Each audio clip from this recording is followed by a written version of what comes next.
Welcome to day one of a whole month of tarot. Thank you so much for committing to this exploration of the tarot cards, and I promise you, you will not be disappointed. You will get to know the cards and you will get to know yourself.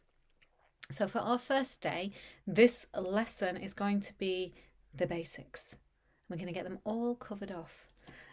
Because these are often questions that people ask me, and I guess it can be a blockage towards using your cards.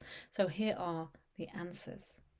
First of all, people ask me, how do I buy a deck of cards? So I already covered this in the welcome video, but if you haven't watched that, you go to a shop and you find a deck of cards that you feel suit you, that suit your personality, that you like the energy of, you like the colours, you like the imagery.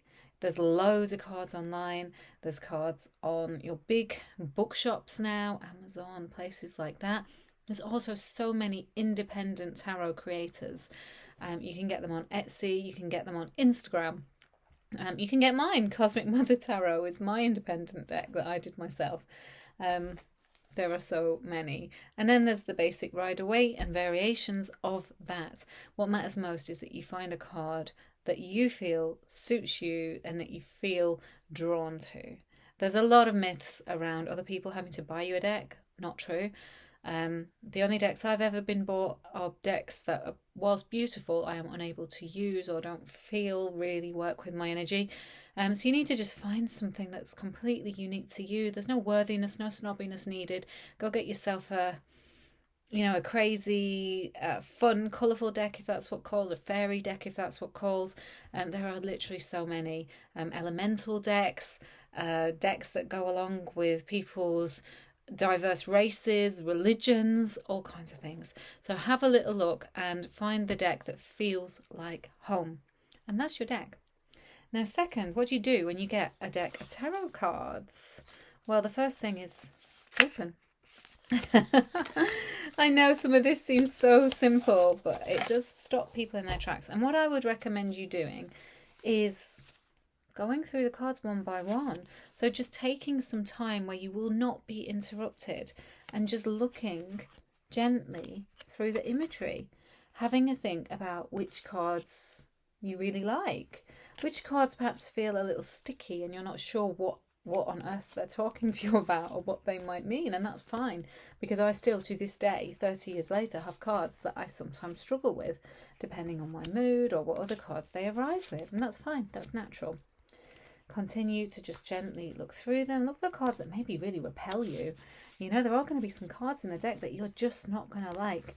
And it might be beyond simply the imagery. It might not be that you don't like the picture. There's just something about, the vibe, the image, the symbolism, what it means to you. We don't have to decipher that right now. However, there is probably a message for you there. Perhaps it's something that feels quite difficult in your life at the moment. Whereas the ones that feel good may well be cards that represent your hopes, your ambitions, the things that you love about your life. So gently look through your cards. And then you can begin to play with them. And that's what this month will allow you to really do, because each day we will have a little prompt. And this is how you shuffle cards. This is one way of shuffling cards. This is the third question. How do I shuffle cards? Oh, I can't shuffle cards. People get quite surprisingly vexed about this. Nearly every single client who I see in person, if I offer for them to shuffle the cards, will without fail say, oh, I can't shuffle. Well, don't worry. We're not expecting you to be a croupier in a casino. As long as you can move the cards about gently, that will do. And actually, you can just put them flat on the floor, mix them all up, bring them back together again, cut them in half, and choose a card off the top. And there we have the Ace of Pentacles, which I've just randomly taken, which speaks of a new beginning, which is what this is, a new financial beginning. And so thank you for financially investing in this course. I hope that it will continue to see you grow and create different understandings and appreciations of abundance. And perhaps some of you will go on to read tarot professionally. Okay, So this is just gentle shuffling. And that's all we need to worry about for now. We don't need to worry about spreads or how we're going to do them. We'll come to those later. So other things you might want to think about with your tarot cards. How do I keep my tarot cards? Well, ideally, put them back in the box. Something I have not always been very good at doing. You know, I'm kind of rough and ready with my tarot cards. I'm going to be quite honest. I don't, there's a lot of advice out there about how you can look after and care for these things as spiritual objects. And I get that. It's not something I've always done. So, go easy on yourself because they still work. And I don't really think that they pick up vibes. But if you think or are concerned that your cards do pick up vibes or could pick up vibes, or perhaps you're worried that maybe somebody's touched them who is emotional or has negativity, this is where something like sage might come in. So, I need another hand right about now. Something as simple as this. Wafting some sage or some Palo Santo over your cards, whilst intending for them to be purified and cleansed. That will do the job. Maybe you'll leave them on the window ledge on a full moon. Something like that can all help. You may also wish to leave them somewhere with some crystals of your choice on top. This is all perfect. Ritual is so important. Bring in your own rituals, whatever they may be. It might be that you want to stick a shell or a feather on top, or you might want to put them on a little altar of your own creation with something that represents all of the elements. So a bit of water in a cup, maybe a candle, some earth, some soil, a stone, and some air, perhaps represented by a feather. Many people also like to wrap their cards. Again, entirely up to you. People keep them in little velvet bags, all kinds of things. I don't myself, but I absolutely love ritual. So if you want to do any of those things, then I highly recommend.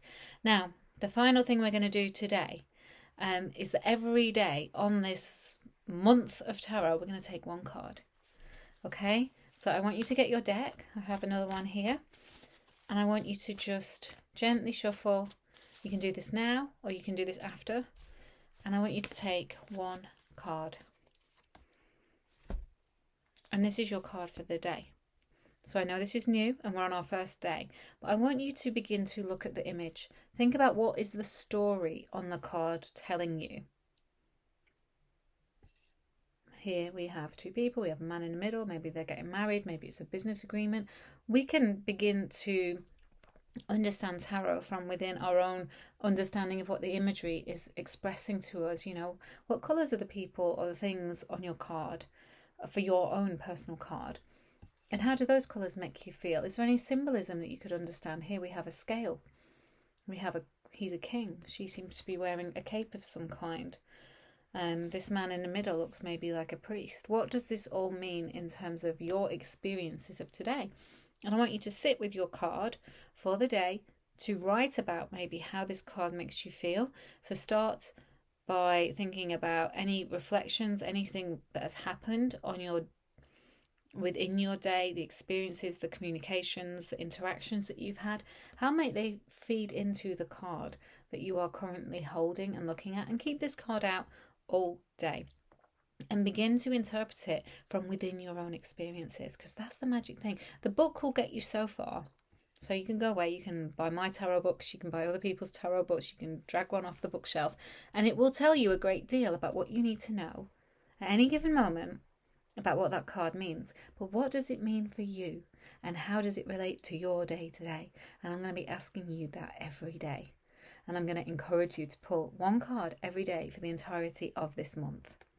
And so we're starting right now. Put it in the comments below. I'd love to know what card you got for today. And maybe give yourself a bit of room to say what you think this might mean too. You cannot be wrong. And I will come and I will comment, and we can use this as our catalyst, our diving point into tarot.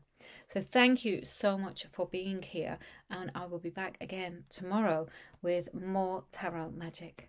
Bye.